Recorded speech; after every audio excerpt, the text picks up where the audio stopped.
Hi friends, இன்றைக்கி நம்ம மிளகு குழம்பு தான் பார்க்க போகிறோம். வாங்க என்னென்ன பொருளாக தேவைப்படுன்னு பார்க்கலாம். ஃபஸ்ட்டு இது புளிக்குழம்பு மாதிரி தான், அதனால் வெங்காயம் சின்னதாக கட் பண்ணி வச்சுருக்கேன். பூண்டு ஒரு 10 பல் எடுத்து வச்சுருக்கேன்.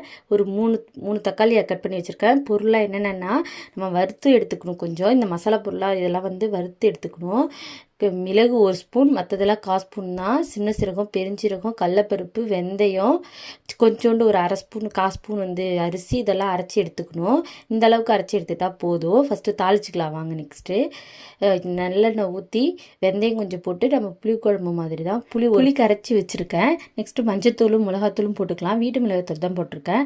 நல்லா வெங்காயம் வதங்கி வந்ததுக்கப்புறம் வெங்காயம் பூண்டு வதங்கினதும் தக்காளி வதக்கினதும் அடுத்தது புளி கரைச்சி வச்சதை ஊற்றிக்கலாம். நல்லா கொதிச்சு ஒரு கொதி வந்ததுக்கப்புறம் அந்த அரைச்சி வச்ச பவுடரை கொட்டி நல்லா கொதி வந்ததுக்கப்புறம் கருவேப்பிலை போட்டு இறக்கிக்கலாம். நல்ல டேஸ்ட்டாக இருக்கும். ட்ரை